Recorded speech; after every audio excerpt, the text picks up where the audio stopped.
So 6th புக்கில் 4th lesson நம்ம அடுத்ததாக பார்க்க போகிறோம். தமிழ்நாட்டுடைய பண்டைய நகரங்கள் பற்றி பார்க்க போகிறோம். அது என்ன பண்டைய நகரங்கள் அப்படின்னா, தமிழ்நாட்டில் ரொம்ப பல ஆயிரம் வருஷத்துக்கு முன்னாடி அந்த மாதிரிலாம் ரொம்ப பழமையாக இருக்கிறது என்னென்ன ஊர் அப்படின்ற மாதிரி. இதுக்கு ரொம்ப முக்கியம் இந்த மேப்பு. இந்த மேப்பை ஃபஸ்ட்டு நல்லா படித்து வச்சுக்கோங்க. இதை கேட்பாங்க. என்ன கேட்பாங்க? கொர்க்கை, காயல்பட்டினம், அழகன்குளம், தொண்டி, பூம்புகார், அரிக்கமேடு, மாமல்லை அப்படின்னு இருக்குல்ல. இந்த order north to south order கேட்கறதுக்கும் வாய்ப்பு இருக்குது. இல்லை என்னது சவுத்துலேருந்து நார்த்துக்கும் கேட்கலாம். எப்படி வேணாலும் ஆர்டர் பண்ண சொல்லி கேட்கலாம். அதாவது பண்டைய தமிழக நகரங்களை வரிசைப்படுத்துக, வடக்கிலிருந்து தெற்காக வரிசைப்படுத்துக, தெற்கிலிருந்து வடக்காக வரிசைப்படுத்துக இப்படின்னு கேட்கலாம். இல்லைனா இப்படி இதை கேட்கலாம். என்னது கிழக்கிலிருந்து மேற்காக வரிசைப்படுத்துக, மேற்கிலிருந்து கிழக்காக வரிசைப்படுத்துக கேட்கலாமா? அப்போ அது தெரியணும். எப்படி மேலேருந்துன்னு பார்த்தா மாமல்லபுரம் இருக்கும், அதுக்கு கீழே வந்து அரிக்கமேடு இருக்கும், அதுக்கு கீழே வந்து பூம்புகார் இருக்கும். புரியுதா? அதுக்கு கீழே தொண்டி, அதுக்கு கீழே அழகன்குளம், அதுக்கப்புறம் காயல்பட்டினம், அதுக்கப்புறம் கொர்க்கை. இந்த ஆர்டர் நல்லா தெரியணும் உங்களுக்கு. இந்த ஆர்டர்லேருந்து கேள்வி வரும். புரியுதா? அதுக்கடுத்து கடவுர்னு ஒரு ஊர் இருக்கான். எங்கே? சென்னை. கடவுருக்கும் சென்னைக்கும் என்ன வேறு? கடவுருங்கிறது ஒரு கிராமம், சென்னைங்கிறது சாரி, இது நமக்கு தேவையில்லை. நானே கொஞ்சம் கன்ஃபியூஸ் ஆகிட்டேன். அதெல்லாம் நமக்கு வேண்டாம். ஹரப்பா மொகஞ்சதாரோ தான் பண்டைய இந்தியாவில் திட்டமிட்டு கட்டப்பட்ட நகரம் அப்படிங்கிற ஒரு லைனை கொடுத்துருக்காங்க. சரி, தமிழ்நாட்டில் தொன்மையான நகரம் ஏதாவது இருக்கா அப்படின்னு கேட்டால் பூம்புகார், மதுரை, காஞ்சி. பூம்புகார், மதுரை, காஞ்சி. ஒரு கேள்வி, தமிழ்நாட்டில் தொன்மையான நகரங்கள் அல்லாததை கண்டறி அப்படின்னு ஒரு கேள்வி கொடுத்துட்டு பூம்புகார், மதுரை, சென்னை, காஞ்சி அப்படின்னு கொடுத்தா எதை செலக்ட் பண்ணணும்னா நீங்கள் சென்னையை தான் செலக்ட் பண்ணணும். ஏன் சென்னையை செலக்ட் பண்ணணும்? சென்னைங்கிறது 1688ஆம் வருடம் உருவாக்கப்பட்டது. வெல்லஸ்லி பிரபுவால் உருவாக்கப்பட்டது தான் சென்னை மாநகராட்சி. அதுக்கப்புறம் உருவானது தான் சென்னை. முதலாக எலியல் அப்படிங்கிற ஒரு சென்னை மாநகராட்சியுடைய மேயராக இருப்பார். இதெல்லாம் நம்ம வந்து அங்கங்கே படிக்கிறத ஒரே இடத்துல கோர்வையாக சொல்கிறேன் நான் உங்களுக்கு. உலகத்துடைய மிக தொன்மையான நாகரிகம் மெசபடோமியா நாகரிகம். ஓகேவா? அதாவது ஹரப்பா மொகஞ்சதாரோவில் எது பழமையானதுன்னு கேட்டால் அதில் வந்து மொகஞ்சதாரோ. உலகத்தோட தொன்மையான நாகரிகம் எதுன்னு கேட்டாங்கன்னா மெசபடோமியன். எத்தனை வருஷம்? 6500 ஆண்டுகள் பழமையானதான்.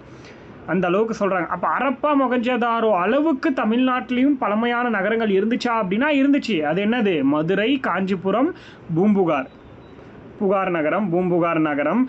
அதுக்கடுத்து வேறு என்ன சொல்லலாம் அப்படின்னு பார்த்தீங்கன்னா காவிரி பூம்பட்டினம். இதெல்லாம் அந்த நகரத்தை போல வேறு பெயர்கள் தான். என்னது? சோழர்களுடைய ஒரு துறைமுகம் அப்படின்னு சொல்லலாம், போர்ட்டு.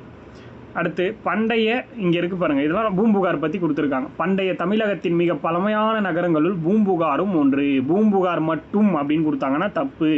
காப்பிய மாந்தர்களான கோவலனும் கண்ணகியும் இந்த ஊரில் தான் பிறந்தார்கள். யார் அந்த காப்பிய அப்படின்னா சிலப்பதிகாரத்தில் இருக்கக்கூடிய காப்பிய தலைவன் கோவலன், அதோடைய தலைவி கண்ணகி. அதாவது கோவலனுடைய தந்தை யார்? அதாவது பெருங்கடல் வணிகனான மாநாய்க்கன். அதுக்கடுத்து வந்து பெருவணிகனான, அதான் இங்கே கொடுத்துருப்பாங்க பாருங்கள். பூம்புகார் புகழ்பெற்று விளங்கிய துறைமுக நகரமும் கூட. ஒவ்வொரு நாடும் தன்னோட தேவைக்கு போக எஞ்சிய பொருட்களை அண்டை நாடுகளுக்கு ஏற்றுமதி செய்யவும், தங்கள் நாடுகளில் பற்றாக்குறையாக உள்ள பொருட்களை பிற நாடுகளிலிருந்து இறக்குமதி செய்யவும் வேண்டியிருந்துச்சு. இதற்காக கடல்வழி வணிகம் அதிகரித்த போது துறைமுகங்கள் உருவாச்சு. அத்தகைய துறைமுகங்களில் வரலாற்று சிறப்புமிக்க ஒன்று தான் பூம்புகார். இப்போது இதில் எதெல்லாம் முக்கியம் அப்படின்னா, இங்கே பாருங்கள், நான் சொல்கிறத மட்டும் அண்டர்லைன் பண்ணிக்கோங்க. 1 அப்படின்னு போட்டிங்களா? வரலாற்று சிறப்புமிக்க மாந்தர்கள் யார்? கோவலன், கண்ணகி. இவங்க இந்த ஊரில் பிறந்தாங்க. இது ஒரு புகழ்பெற்று விளங்கிய துறைமுக நகரமும் கூட. அடுத்து வந்து நேராக கீழே வந்துருங்க.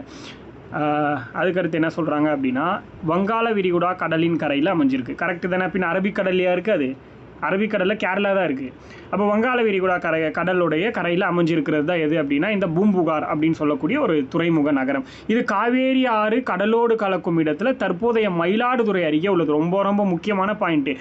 எங்கே இருக்குது பூம்புகார் அப்படின்னா காவேரி ஆறு கடலோடு கலக்கக்கூடிய இடத்துல தற்போதைய மயிலாடுதுறைக்கு அருகில் இருக்கிறது அப்படிங்கிற லைன் ரொம்ப முக்கியம். அப்போ பூம்புகார் துறைமுகத்தை பற்றி பார்க்கணுன்னா இந்த நகரத்துக்கு புகார்னு ஒரு பேர் இருக்குது, காவேரி பூம்பட்டினம்னு ஒரு பேர் இருக்குது அப்படின்னு சொல்கிறாங்க. இது வந்து பார்த்திங்கன்னா சங்ககால அரசு, அதாவது சோழ அரசர்களுடைய துறைமுகம் அப்படின்னு சொல்றாங்க. சங்ககால அரசுடைய சங்ககால சோழ அரசுடைய துறைமுகம் தான் இந்த பூம்புகார் அப்படின்னு சொல்கிறாங்க. பூம்புகார் துறைமுகத்தில் சீரும் சிறப்புமாக நடந்த வணிகம் பற்றின செய்தி வந்து சங்க இலக்கியமான பட்டினப்பாலை அப்படிங்கிற நூலில் கொடுத்துருக்கிறதா சொல்லியிருக்காங்க. பூம்புகாருங்கிற இடத்துல அந்த துறைமுகத்தில் மிக சீரும் சிறப்புமாக வணிகம் நடந்திருக்கு அந்த கடல் வழியாக அப்படின்னு எந்த நூலில் குறிப்பிட்டிருப்பாங்கன்னா பட்டினப்பாலையில் குறிப்பிட்டிருப்பாங்க அப்படிங்கிறது நமக்கு தெளிவாக தெரியணும். இதில் எந்த சந்தேகமும் வரக்கூடாது. அதுக்கடுத்து இரட்டை காப்பியம்னு சொல்லக்கூடிய சிலப்பதிகாரம் மணிமேகலையிலையும் இதை பற்றின தகவல்கள் இருக்குது அப்படிங்கிறத நம்ம தெரிஞ்சுக்கணும் இந்த இடத்துல. அதுக்கடுத்து பார்த்தீங்கன்னா சிலப்பதிகாரம் அப்படிங்கிறது பூம்புகாரோட சிறப்பை பற்றி பேசுதுன்னு சொல்கிறாங்க. சிலப்பதிகாரத்துடைய நாயகி கண்ணகியின் தந்தை மாநாய்க்கன். மாநாய்க்கன்னா யாருன்னா பெரும் கடல் வணிகன் அப்படின்னு சொல்கிறாங்க. அடுத்து கோவலனுடைய தந்தை மாசாத்துவான். மாசாத்துவானா பெருவணிகன் அப்படிங்கிறது மீனிங்.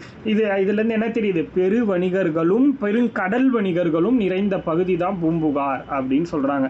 இங்கு வணிகம் செய்ய கிரேக்கம், ரோம் உள்ளிட்ட பல நாடுகளை சேர்ந்த வணிகர்கள் வந்திருக்காங்க அப்படிங்கிறத கொடுத்துருக்காங்க. அதுக்கடுத்து இங்கே தொடர்ந்து வணிகம் நடந்துட்டு இருந்ததுனால பலர் என்ன பண்ணியிருக்காங்க அப்படின்னா வெளிநாட்டிலேருந்து வந்தவங்களும் பூம்புகாரிலேயே ஸ்டே பண்ணியிருக்கிறதாகவும் சொல்லியிருக்காங்க நமக்கு. அதுக்கடுத்து பார்த்திங்கன்னா வெளிநாட்டு குடியிருப்புகளும் இங்கே உருவாயிருக்கு. அதனால் இங்கே பல மொழிகளும் பேசப்பட்டிருக்கு.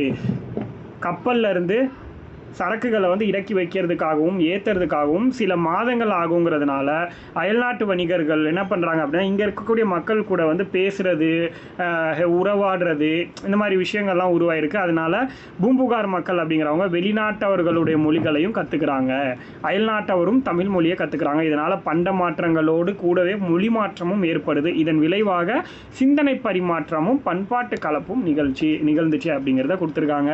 பூம்புகார் நகரத்தோட வணிகர்கள் அப்படிங்கிறவங்க நேர்மைக்கும் நாணயத்துக்கும் புகழ் பெற்றவங்களாம். அதை பற்றியும் பட்டினப்பாலைங்கிற நூல்லையே பேசும். புரியுதா? நேர்மை, அதாவது நடுவு நின்ற நெஞ்சினோர்னு ஒரு பாடல் வரியே இருக்குது. அதுதான் என்ன அப்படின்னா எந்த ஒரு பக்கமும் சாய மாட்டாங்க, ரேட்டை கூட்டியும் குறைத்தும் கொடுக்க மாட்டாங்க. அதே மாதிரி காசை வாங்கும்போது எக்ஸ்ட்ராவும் வாங்க மாட்டாங்க, கம்மியாகவும் வாங்க மாட்டாங்க. அந்த மாதிரி இருக்கிறவங்க அப்படின்னு சொல்கிறாங்க. அதுதான் சரியான விலைக்கு பொருட்களை விற்றனர், கூடுதலான விலைக்கு பொருளை விற்பது தவறான செயல்னு கருதினாங்க. இதை பற்றி பட்டினப்பாலைங்கிற நூலில் கொடுத்துருக்காங்க. அப்போ பட்டினப்பாலைங்கிற நூலுடைய ஆசிரியரான கடியலூர் உருத்திரன் கண்ணனார் என கிமு 2ஆம் நூற்றாண்டை சேர்ந்தவர்.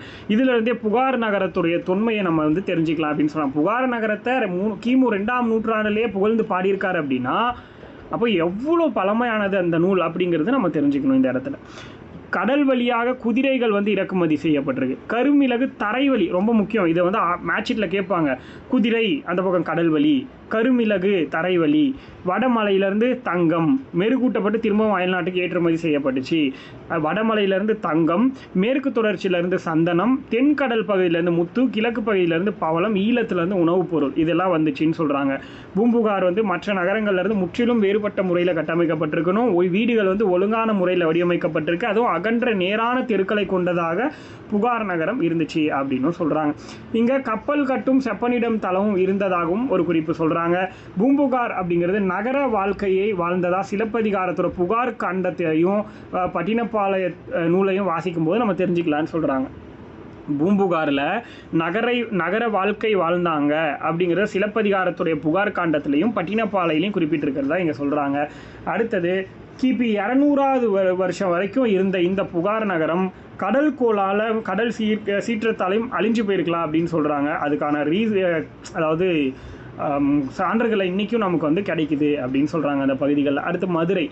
இந்தியாவில் இருக்கிற மிக பழமையான நகரங்களில் மதுரையும் ஒன்று. சங்கம் வளர்த்த நகரம் அப்படிங்கிற பேரே இதுக்கு இருக்குது. அதை வச்சு நம்ம தெரிஞ்சுக்கலான்னு சொல்கிறாங்க. பண்டைய காலத்தில் மதுரையை பாண்டியர்கள், சோழர்கள், களப்பிரர்களும் ஆட்சி பண்ணியிருக்காங்க. இடைக்காலத்தில் யாருன்னு தெரிஞ்சுக்கோங்க. பாண்டியர்கள், சோழர்களும் மதுரையை ஆட்சி பண்ணியிருக்காங்க, களப்பிரர்கள் ஆட்சி பண்ணியிருக்காங்க. இடைக்காலத்தில் பிற்கால சோழர்கள், பிற்கால பாண்டியர்கள், அதுக்கடுத்து நாயக்கர்கள் ஆட்சி பண்ணியிருக்காங்க அப்படிங்கிறத சொல்கிறாங்க. அதனால் எல்லாருக்கும் உள்ள ஒரு பண்பாட்டு கலப்பும் ஏற்பட்டிருக்கு அப்படிங்கிறத சொல்கிறாங்க. இதற்கான சான்றுகள் மதுரைக்கு அடியில் உள்ள அருகில் கீழடியில் நடந்த அகழாய்வில் தெரிஞ்சிருக்கு அப்படின்னு சொல்கிறாங்க. மதுரையை பற்றி கீழடி அகழாய்வில் அதிகமாக கொடுத்துருக்காங்க. அடுத்து சங்கம் அமைத்து தமிழை வளர்த்த பெருமை மதுரைக்கு இருக்குது. கடைச்சங்க காலத்தில் தமிழ் பணி செய்த புலவர்கள் 49 பேர். அது முக்கியம். கிழக்கு கடற்கரையில் அமைந்திருந்த தொண்டியில் இருந்து மதுரைக்கு, அதாவது தொண்டிங்கிறது எங்கே இருக்குது அப்படின்னா கிழக்கு கடற்கரை பகுதியில் நம்ம இப்போ தான் பார்த்தோம் எங்கே இருக்குது அப்படிங்கிறத கிளியராக நம்ம பார்த்தோம்.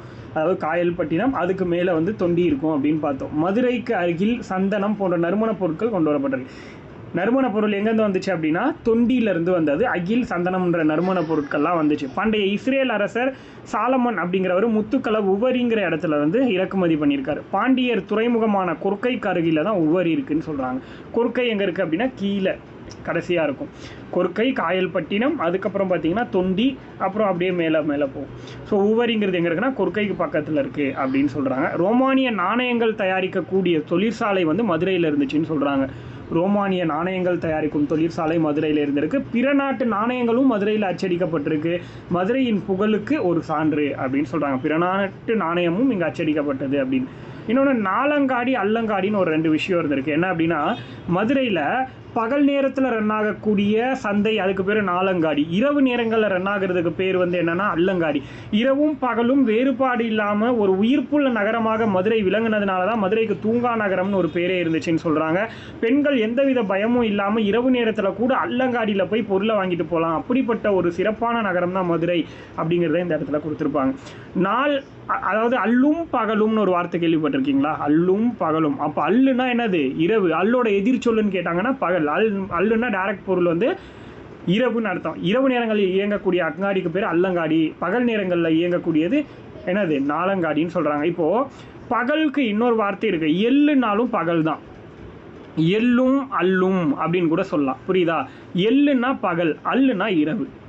அல்லும் பகலும்னு மட்டும் கிடையாது, எள்ளும் அல்லும் அப்படின்னாலும் மீனிங் இருக்குது, தெரிஞ்சுக்கோங்க. அதுக்கு அடுத்து புகழ்பெற்ற கிரேக்க வரலாற்றாசிரியரான மெகஸ்தனிஸோடைய குறிப்புகளில் மதுரையை பற்றிய தகவல் இருக்குது அப்படின்னு சொல்கிறாங்க. மெகஸ்தனிஸோட குறிப்புகளில் மதுரை பற்றின தகவல்கள் இருக்குது அப்படின்னு சொல்கிறாங்க. யார் இந்த மெகஸ்தனிஸ்? நான் உங்களுக்கு ஆல்ரெடி சொல்லியிருக்கேன். மௌரியர்களுடைய காலகட்டத்தில் வந்து ஒரு கிரேக்க வரலாற்றாசிரியர் தான் வந்து மெகஸ்தனிஸ் அப்படின்னு சொல்லிட்டு.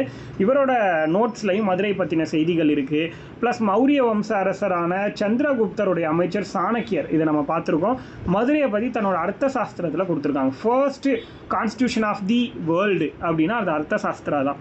அதாவது முதல் அரசியலமைப்பு சட்டம் உருவாக்குனவர் அர்த்த சாஸ்திரம் அப்படிங்கிற புத்தகத்தில் சாணக்கியர் சொல்லியிருப்பார். மதுரையை சுற்றி இருக்கக்கூடிய அகலில் யானைகள் கூட செல்லும் அளவுக்கு அகலமான சுரங்கப்பாதைகள் இருக்குது அப்படின்னும் சொல்கிறாங்க. அதுக்கு அது வந்து மதுரை பண்டைய காலத்தில் சிறப்புற்று திகழ்ந்தது அப்படின்னு சொல்கிறாங்க. அடுத்து காஞ்சி அப்படின்னா கல்வி கற்பதற்கான இடத்தை வந்து பள்ளின்னு சொல்கிறோம். இந்த பள்ளிகள் வந்து காஞ்சி நகரத்தில் முதல்ல அதிகமாக ஏராளமாக உருவாக்கப்பட்டிருக்கு. சமணர் அமைத்த பள்ளிகளும் இருந்திருக்கு. அதுக்கு பேர் சமண மாணவர்கள். அதுலேயும் புத்தர்களோட பள்ளிகளில் புத்த மாணவர்களும். நாலந்தா பல்கலைக்கழகம்னு ஒன்று நார்த் இந்தியாவில் இருந்துச்சு. அங்கே பயின்ற சீன பயணி யுவான் சுவாங் அப்படிங்கிறவர், அதாவது பீகாரில் நாலந்தா யூனிவர்சிட்டின்னு ஒன்று இருந்துச்சு. அங்கே வந்து படித்த சீன பயணி யுவான் சுவாங் வந்து எக்ஸ்ட்ரா படிக்கிறதுக்காக, மேற்படிப்புக்காக காஞ்சிபுரத்தில் கடிகை அப்படிங்கிற இடத்துக்கு வந்திருப்பார். அடுத்து வந்து பூம்புகாரை வந்து துறைமுகம்ங்கிறதுனால துறைமுக நகரம்னு, மதுரையில் வணிகம் நடந்ததுனால வணிக நகரம்னு, காஞ்சிபுரம் கல்வி நகரம்ங்கிறதுனால கல்வின்னு சொல்கிறோம். அடுத்து நகரங்களில் சிறந்தது காஞ்சின்னு கவிஞர் காளிதாசர் சொல்கிறார். நகரங்களில் சிறந்தது காஞ்சி அப்படின்னு சொன்னது காளிதாசர். கல்வியில் கரை இல்லாத காஞ்சி அப்படின்னு சொன்னது யாருன்னா திருநாவுக்கரசர். புரியுதா? நகரங்களில் சிறந்தது காஞ்சி அப்படின்னு சொன்னது காளிதாசர். கல்வியில் கரையில்லாத காஞ்சினா திருநாவுக்கரசர் அப்படிங்கிறத தெரிஞ்சுக்கோங்க. அதே மாதிரி புத்தகயா, சாஞ்சி போன்ற 7 இந்திய புனித தலங்களில் காஞ்சியும் ஒன்று. புத்தகயா, சாஞ்சி இது மாதிரியான 7 இந்திய புனித தலங்களில் காஞ்சியும் ஒன்று அப்படின்னு சொன்னது யாருன்னா சீன வரலாற்று ஆசிரியரான யுவான் சுவாங் அப்படிங்கிறது நமக்கு தெரியணும். அடுத்து தொண்டை நாடுனா காஞ்சிபுரம் பகுதியை சேர்ந்தது. தொண்டை நாட்டில் மிக பழமையான நகரம் காஞ்சிபுரம். அங்கே வந்து தர்மபாலர், ஜோதிபாலர், சுமதி, போதி தர்மர் இவங்க எல்லாம் வந்து காஞ்சியில் பிறந்து வாழ்ந்தவங்க. ஸோ அப்படிப்பட்ட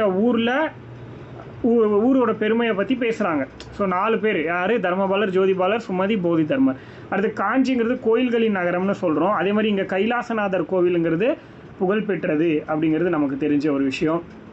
அடுத்தது பிற்கால பல்லவ மன்னன் ராஜசிம்மனால் கட்டப்பட்டது தான் அந்த கோவிலே. ஓகேவா? இந்த கற்கோவிலை ராஜசிம்மனால் கட்டப்பட்டது. ராஜசிம்மன் அப்படின்னா யார் அப்படின்னு சொல்கிறாங்கன்னா பல்லவ மன்னன். இவர் கட்டின அந்த கற்கோவில் தான் வந்து பார்த்திங்கன்னா அந்த